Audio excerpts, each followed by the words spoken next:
Okay, I make my undergrads cheer when we come back from break. Thank you. Woo, we're back from break. Whoa, so much fun. Okay, so we are stepping into our second outline, which is stewarding the land. I'll give you a minute to shuffle your papers. I need to know where those microphones have landed. Okay, there's one at this table, which means you are in charge of reading for one of them. Who else is, okay, so elect your next reader. And where's the third microphone? Or do we only have two? We only have two. Okay, so when you are done reading, you have the privilege and joy of choosing the next reader. Okay? So you can force your introverted friend into this role if you want to. All right, so let's take a closer look at the land and dive in a little deeper. And before we do, I would love to hear a little bit of feedback on how your table talk went. So which tables have I not heard from? I don't think I've heard from this table. Have I heard from this table? What'd you guys come up with? Our table talk was excellent. I think we're the best ones here. Do you? You know, I was suspicious of that. Yeah. Any content from the best table here? We were all, well, I'll speak for myself. Surprised. Haven't heard some of that about laying fallow in the 7th year. I'm a moderately unsuccessful vegetable gardener. You need horse manure. Yeah. I like horse manure better than cow manure, but we can talk about that later. Yeah. We were both kind of surprised that there was that much, and we kind of assumed there was a lot more. And There is. I heard you speaking in the break to Brad. Yeah, I mean, when I first saw, our first woman who's come to speak, Right. and my question is, why would they not be? So, I mean, maybe that's just because I was raised here. So, why would they not be? And I find people land on both sides of that question. They assume that I'm going to show up and say, of course you can't be. Or they assume I show up and say, of course you will be. So it's intriguing. Well, we had decided that money was a reason. Yeah. Because the church survives on tithe and donation. And that money's got to come from somebody. Most people have to do something to make that. Before we're done today, we're going to talk about mountaintop removal coal mining and where the church is. And we have a particular individual who runs a ministry, and he compares his situation to trying to be what is the word I'm looking for? Trying to be a person who is civil rights minded in the Deep South in 1954. And the churches are dealing with the exact same problem. That one person sitting in the pew is a Jim Crow adherent, and the other person sitting in the pew is fighting for civil rights, and the pastor doesn't want to get involved. Doesn't want to divide his flock. Yeah. Okay, what other table have I not heard from yet? I don't think I've heard from this table right back here yet. Yes, y'all. Well, it came up in our conversations break when I asked you about more scriptural references to the exile. And Oh, yeah. I asked, well, why don't we hear more about, we hear you were bad and therefore you lost your homeland, you're taken away. And I asked you, why don't we hear more about that? And you said, well, there is something. Perhaps you could talk about Yeah. that. And you are inspiring me to get that passage into my presentation as well. So there is a specific passage, and I didn't pull it up. Deidre, if you find it, I know you've heard it as well, that says, Yahweh is saying that the exile is going to go on for 70 years because I am taking back all of the years of fallow, and they'll call it Sabbath year, that you did not give to the land. So I'm going to give it to the land, and you're going to be gone for 70 years. Your farms are going to lie fallow because of my hand of action. So that's in there. And then the other thing that I find very interesting is Job. Job in his great defense. If you know the book really well, you know that he's accused for 30 chapters, right? There's the one chapter of introduction, then the poor man is accused until chapter 30. Chapter 31, he gives his great defense. And in that great defense, he'll go on for more than a chapter talking about if I had ever laid eyes on a virgin to lust for her after my heart, if I had ever abused my servants, if I had ever secretly worshiped another god, if I had failed to allow my fields to lie fallow, then I would be guilty. So the fact that the fallow law makes it into that defense, I think is very significant as well. And Deidre, if you find it, go ahead and just shout it out in the middle.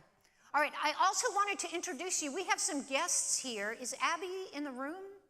Did I lose her?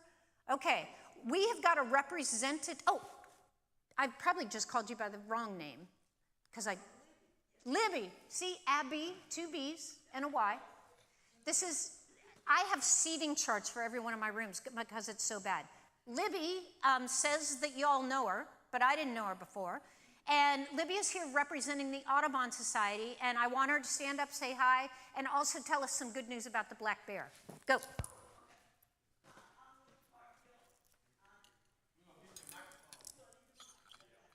All right, does that help? Ooh, that seems way too loud. Okay, I just wanted to say that the good news about black bear is that the success really has been moving so fast that evidently it's not documented very well when you Google. You can look in Facebook at Mississippi black bear and see photographs from them now from all over the state. Almost every county has reported sightings. And the black bear, the good news, I think, mainly revolves around the fact that habitat has been restored, not in the Delta where there were millions of black bear possibly. We know there were thousands of black bear in the Delta. You know, that land, there are now some black bear back in the Delta because of the Delta National Forest and the work that's been done there by the Fish and Wildlife Service. But in counties all around the state, there are now habitats restored to such a degree that we can have bear. And we had babies born. They come pretty freely. You know, they're not respecters of any political boundaries. So they come in and out of Alabama, Louisiana, Arkansas, Tennessee, and the surrounding states do still have more of they have bigger populations than we have here, but they come freely even across that Mississippi River. We had some documentation recently of a mother bear and 3 cubs, and all the cubs swam right across the Mississippi River with her from Louisiana and did it pretty easily. And from what the landowner said, they stayed a few days and swam right back. So they are in the state.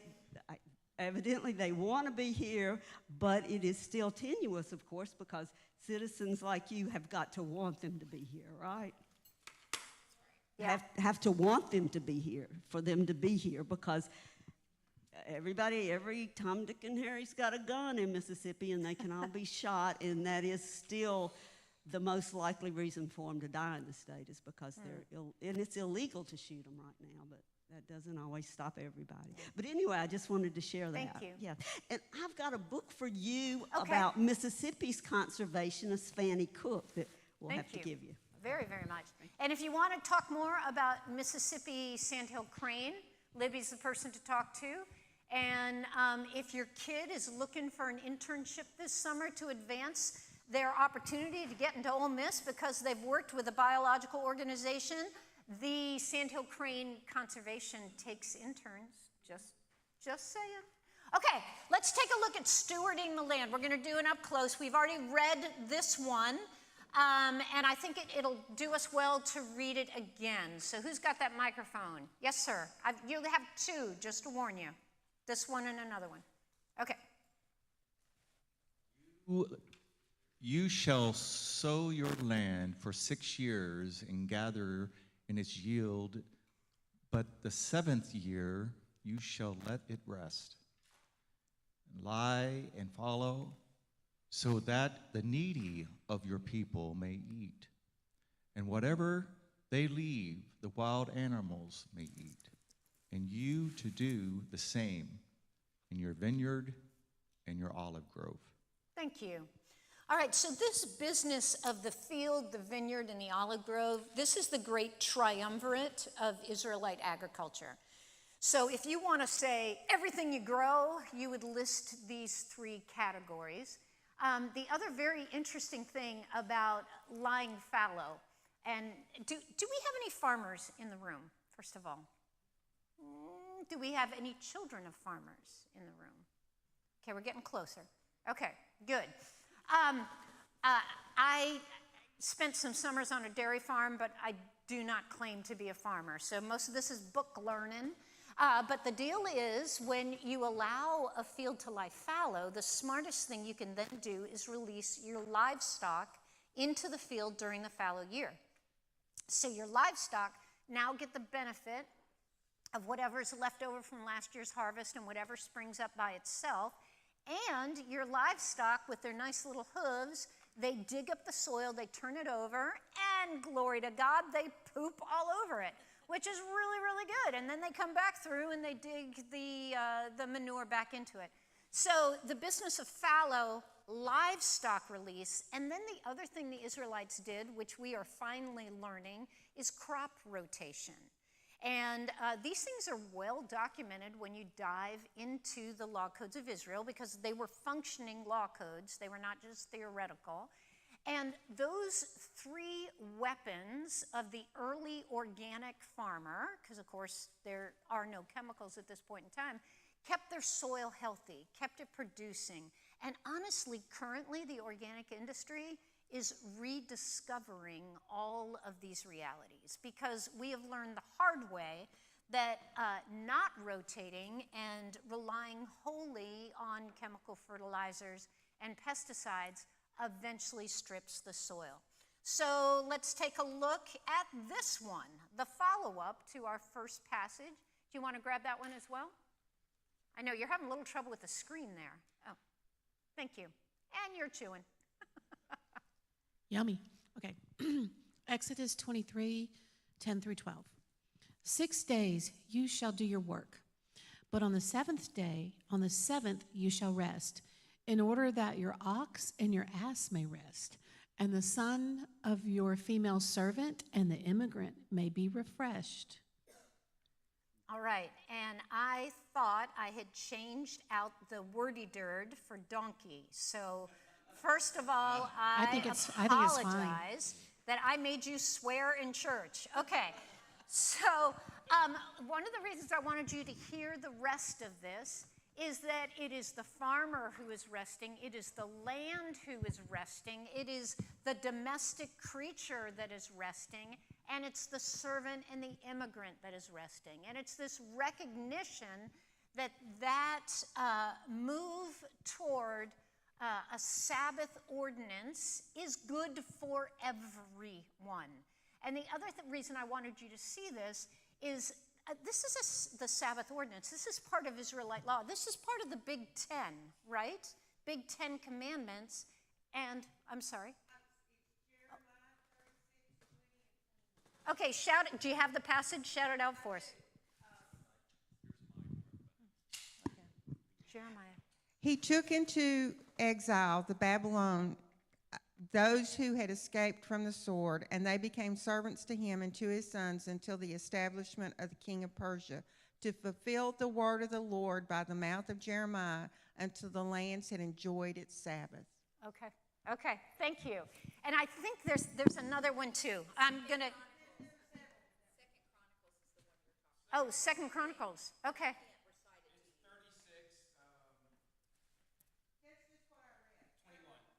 Shout it out for us. The text? Yeah, the text. Go for it. Second Chronicles. You read 2 Chronicles 36? No.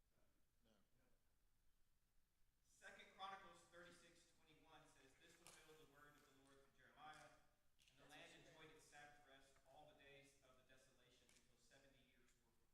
Okay. And did you read it's got to be in Jeremiah too then. It is in Jeremiah. It wasn't quite as clear in Jeremiah. Okay. Okay, so we're just having our big group Bible study here.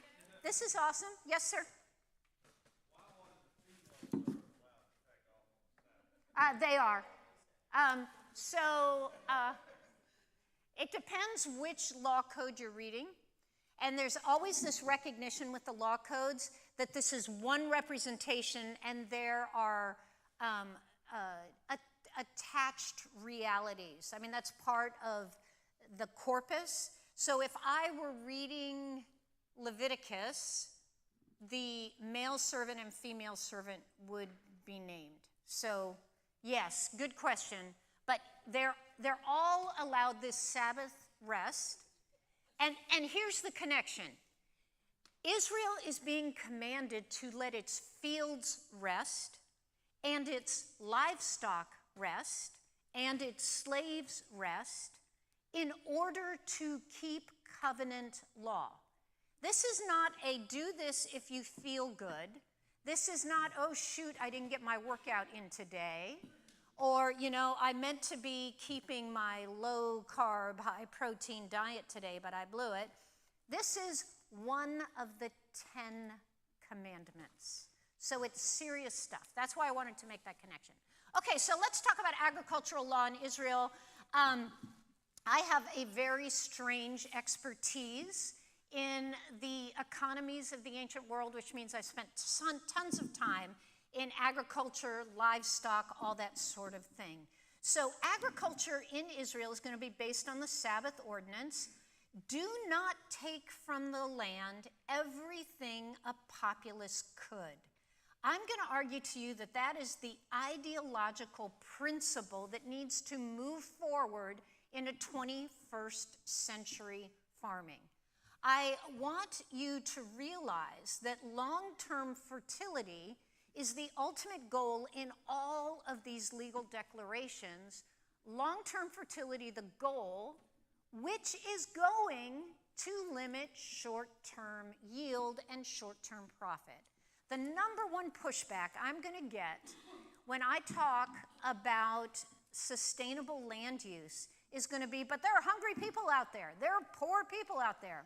We've got to crank as hard as we can to make sure they're all fed. Well, do we think Israel didn't have hungry people? Do we think they didn't have taxes or land tenure issues or famine or drought or blight? No, they had all of these things. And yet Yahweh is saying, I'm sorry, but there's a boundary here. And this is the boundary. You are going to limit short-term yield and short-term gain so that your grandchildren have a field to farm. And because I'm the ultimate administrator who can actually see everything, I know that your short-term discomfort and your short-term sacrifice is the best possible thing for you, the land, and your ongoing family. And then, of course, this same agricultural law is constantly going to demonstrate a link between environmental degradation and the widow and the orphan. And again, Plant with Purpose will be here and they will happily explain some of these connections as well, which is the relationship between short-sighted environmental abuse and not only hunger and poverty, but refugee populations. Because what happens when a population can't feed itself? First, it'll try for 2-3 years. There'll be a death count. There'll be disease. But if in 2, 3, 4 years they cannot recover the fertility of their land, they'll move. And when they move, they wind up at our border, they wind up at somebody else's border, and they wind up in the presidential debate. Just letting you know. Okay, what else do we know about agriculture in Israel? We know that our methods are pushing back against their wise methods. Who's got a microphone who'll be willing to read Patricia Muir for us?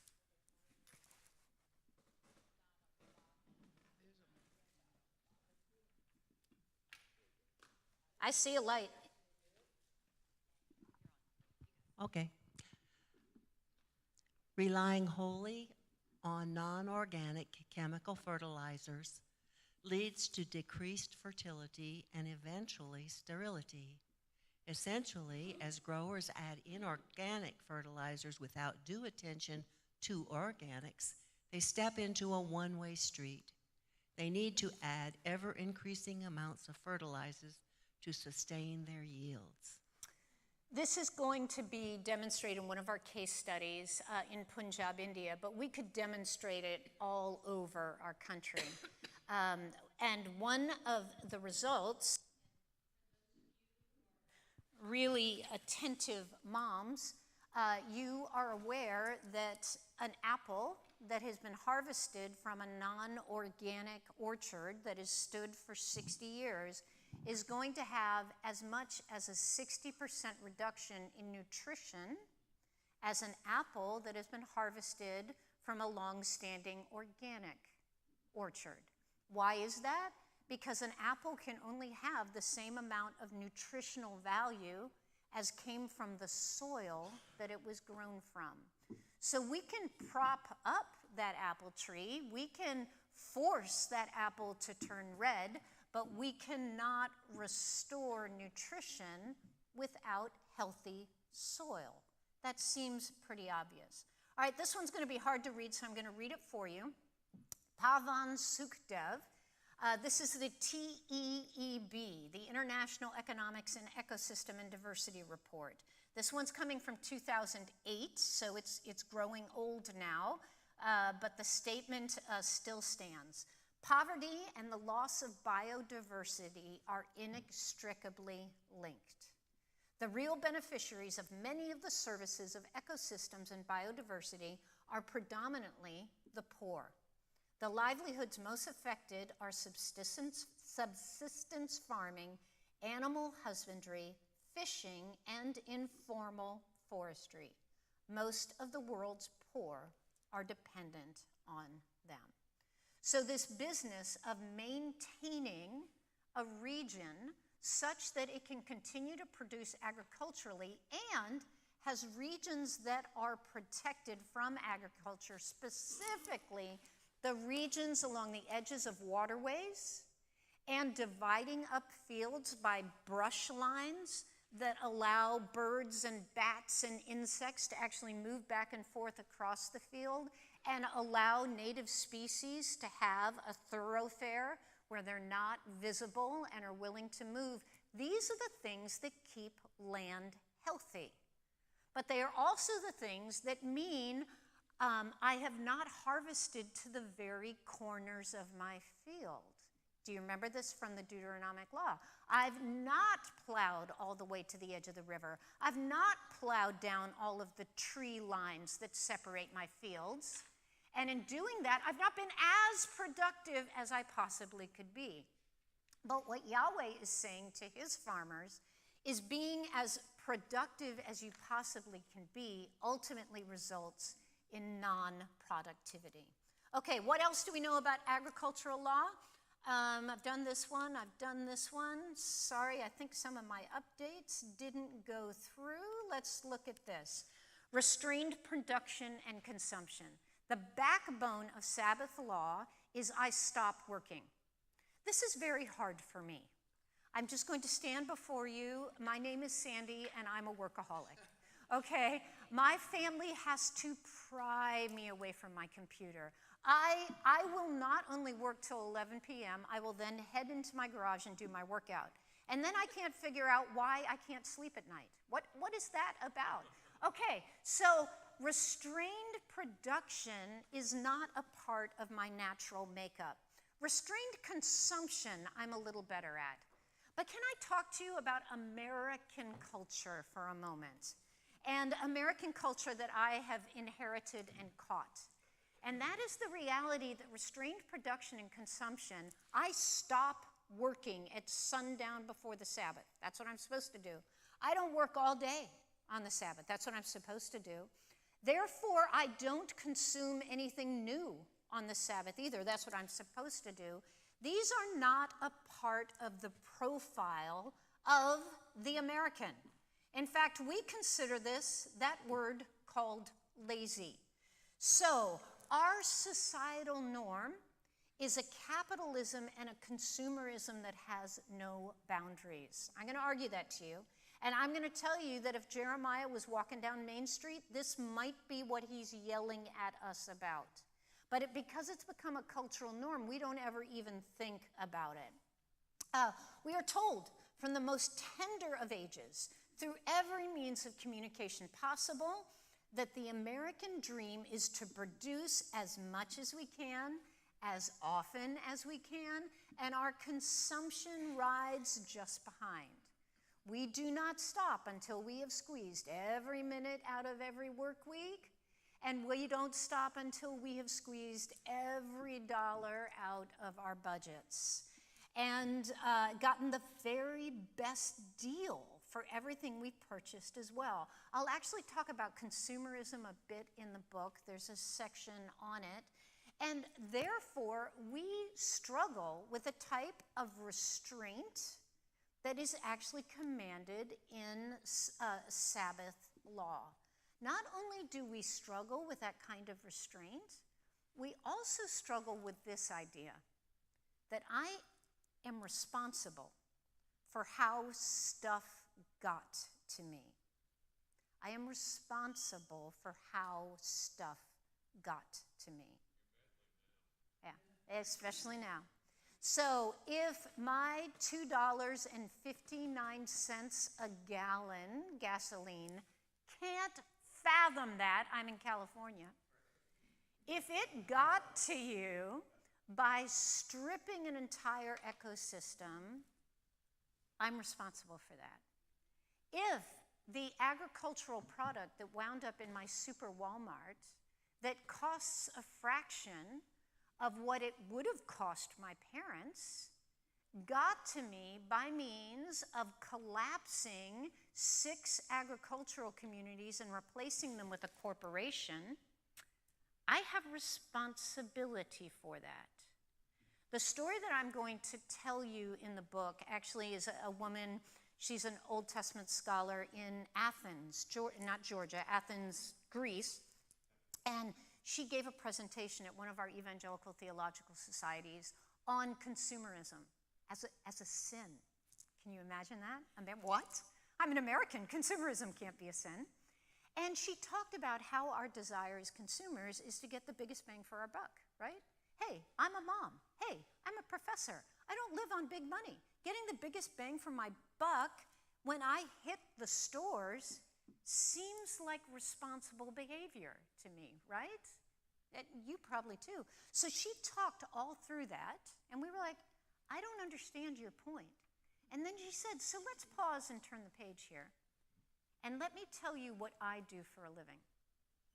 And what she does for a living, she's a minister in the brothels of Athens, Greece. And she said, my clients don't want to know where their products came from either. My clients don't want to take any responsibility for how that young girl got to be in my employ. My clients don't want any responsibility for how that actress got into the pornography industry.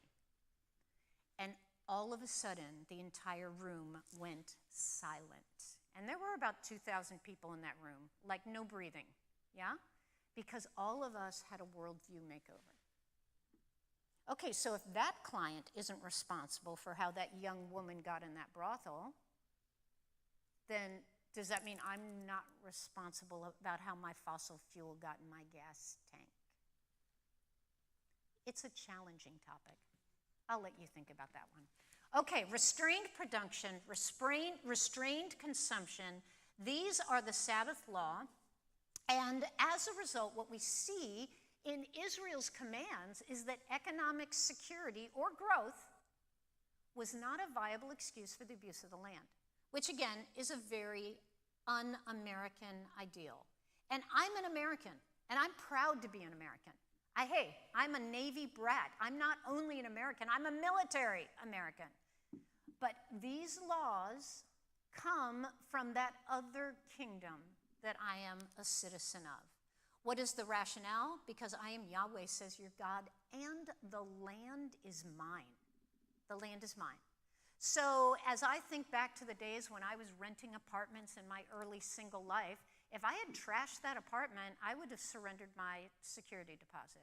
If I, as a renter, had treated my landlord's property irresponsibly, I would have paid for it. And what Yahweh is basically saying is this stuff is all mine. And if you treat it irresponsibly, you're going to pay for it.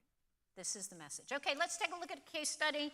I am supposed to be closing down in 10 minutes. Okay, we're looking at Punjab. I've already shown you slides of where Punjab is. What I haven't done is explained the situation. Do you remember those in this room who either have white hair or are hiding white hair? When your mother said to you, eat your vegetables, there's starving children in India. Do you remember this? Okay, I'm there. Well, guys, there were starving children in India, and there were starving children in Mexico as well. And so a fellow named William Goud first termed in 1968 the term the Green Revolution. And the Green Revolution was the launch of industrialized agriculture. It actually grew out of World War II in response to global food shortages. Yeah, and the goal here was to create high-yield varieties of cereal grains, synthetic fertilizers and pesticides, and modernize irrigation substructures so that countries like India, this is the Punjab Valley, could actually feed their own people. So the two countries that were the focus were actually three: India, China, and Mexico. And all three of them, the goal was grain. So in China, it's going to be rice. In India, it's going to be rice and other types of grain. And in Mexico, it was going to be corn. All right, Norman Borlaug, if you know his name, he was named the father of the Green Revolution. He received the Nobel Peace Prize in 1970 for his profound contribution to alleviate human suffering. And what he did is he introduced to the Punjab Valley, the breadbasket of India, industrial agriculture, right? And so for the first 30 years, it was a raging success. Punjab started producing so much grain that they were able to not only feed their own people, but they started exporting it. And so the economy got healthy and everybody was just, isn't this awesome? In 2009, it was NPR that first blew the whistle or sounded the alarm.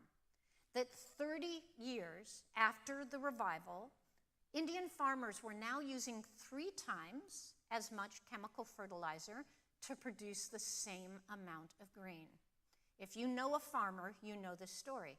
And although pesticide use had steadily increased with their increased production, the local insects had become immune to those pesticides. So pesticides also had to ramp up. So along with the ramping up of pesticides was the ramping up of poisonings and the ramping up of reported human cancer. What about water? Well, when we were looking at these green fields, it took 30 feet. You dropped a well 30 feet, you hit groundwater. When you hit the groundwater, you were able to support your crops. In 2009, a well had to be dropped to 200 feet in order to secure groundwater. In the 1960s, they added 1.2 million wells in order to secure that groundwater, and 90% of the Ganges started being diverted for that irrigation. You can see this process. You can see it in your own state. So as of October 24th, 2024, quote, the mega crisis that remains hidden, being the biggest problem that Punjab agriculture faces today, is desertification. I find that very hard to say. Desertification. In other words, the plunging water tables, the abuse of the soil, has created a situation where Punjab is failing in its ability to produce fields. 79% of the state's area is overexploited. such that groundwater resources are likely to be used up completely by 2039. Which is one of those situations where you're thinking kind of like Hezekiah, well, I'll be dead by then. Does it really matter? Okay, so what you're looking at here is a quote from G.S. Calcott, the chairman of the Punjab State Farmers Association. This one was 2012. If farmers do not dramatically change the way they grow India's food, the heartland of India's agriculture could be barren in 10 to 15 years. Okay, we are looking at the 10 side of that, and we are talking about desertification. Guys, there are billions of people in India. What will happen when India can't feed its own people? And the answer, one way or another, is massive refugee populations and war. That's what it means. So long-term or short-term. Okay, what about Mississippi? Well, one of the things I will argue about the misuse of land is it's not just a problem for the land, it's a problem for the farmer. You are an agricultural state. I don't know if you realize that. And as an agricultural state, you used to be chock full of farmers. 1930, you had 300,000 farmers living in the state. Now see, none of us live this long to actually see this happen. Or if we do, by the time we've seen it happen, no one's listening to us anymore. Okay, 2017, you're down to 55,000 farmers. Now, when a farm goes down, what happens to all the local diners and coffee shops and the little hardware stores and mom and pop grocery stores that supported that farming community? They go down as well. What happens to your teenagers who look around at nothing but a burned out 7-Eleven and a middle school that's lost its accreditation? You've heard of opioid abuse. Mississippi has a crisis with its young adults. You have a lot of trouble hanging on to your emerging adults. They go off to Atlanta to go to college and they never come home. This is part of that problem. Corporate agriculture is a core issue here. Now, corporate agriculture, on the one hand, it's great, right? Corporate is good, it's good organization, it's good administration, but corporate agriculture does not protect local farmers for many, many reasons, ultimately because the goal is to make money. I was back here in 2019. I gave a clergy leadership conference that several of you were at, and I'm so grateful that you were willing to come back. And as we talked about local farming in Mississippi, I watched among 200 of your clergy leaders, one after another, stand to their feet and tell the story about the collapse of their local neighborhoods. And the collapse of that local neighborhoods was coming from the collapse of farms. So when I say that you guys are an agricultural state, poultry, eggs, soybeans, cotton, rice, sweet potatoes, catfish, dairy, this is what you do. But reality is with first of all, predatory agriculture. It started with cotton, and then cotton was replaced by industrial pine, and now it's a lot of kind of ghost town farming towns. How does this happen? Well, this chart helps you see. Back in 1950, the red line up high, that was how many thousands of farms you had in Mississippi that were run by local farmers. Now, were they hugely successful? No. Were they part of your upper class? No. Were they stewards of the soil that were doing their best to take care of their land and their animals and raise their kids and support your local communities? Yes. What did the state of Mississippi do to defend these people? Well, according to this chart, not a whole lot. Because the number of farms, as you get to 2000, has dropped to under 100,000. At this point, it's 55,000. And look at the size of these farms. Look at the size of these farms. And the size of these farms is the result of industrial agriculture. And another racial statistic for you is that whereas for decades African American farmers outnumbered white farmers, now 86% of the actual farmers that live on that chart are white, and what you've lost is your middle class farmers. And now corporations are running your farms. And those corporations are Tyson. I don't know which pig company is in your state, but they're taking over vast stretches of your agriculture. And of course, these corporate-run row crops as well. Another interesting detail here is that whereas farming decades ago was very much a green industry. So in 1940, every calorie of fuel produced 2.5 calories of food. Now it's more than flipped. Now it takes 10 calories of fuel, fossil fuel, to create 1 calorie of food. What I'm saying is we have a crisis here. We have a crisis here that needs federal intervention. It needs state intervention. It's what an ethicist would call a wicked problem, meaning it's complex, it's complicated. Yeah? This is not just one person or one organization that can change this. But as all of us become more informed, we can take these statistics and we can start turning them around. I was at a family camp this summer where I was talking through these various issues, and the family camp was in the Redwoods, and most of the populace of the camp were the Valley. In California, we have a huge agricultural area called the Valley, and they were all farmers, right? And I could have lectured on this as a white girl who's never grown anything besides a tomato plant, or I could call the farmers up front. So I called the farmers up front, and I handed them microphones. It was so much fun because most of them had never held a microphone, right? We had one guy who was in local government, and they kept deferring to him. I was like, oh, no, Frank Cross, row crops, 70 years in the field, you're talking, boy, you're talking.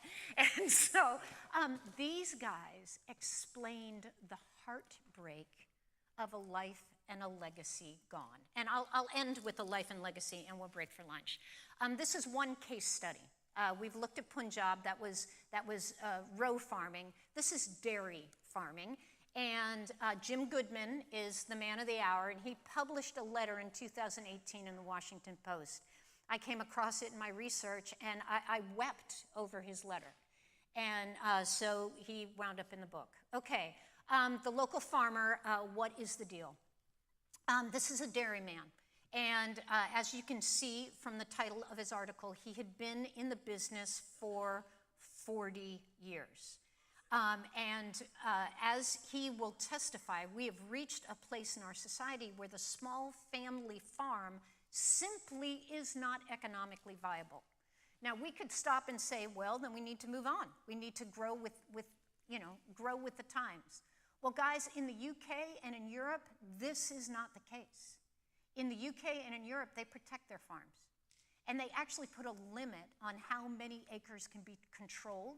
They set a limit on corporate intervention. They set a limit on how many animals, and they subsidize their farmers so that these stewards of the soil who know every animal by name, who care about the health of the water on their land, can actually survive. What a concept.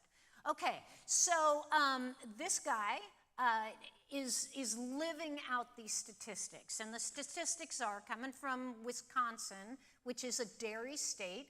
The number of dairy farms in the USA dropped from nearly 650,000 in 1970. Again, I remember 1970.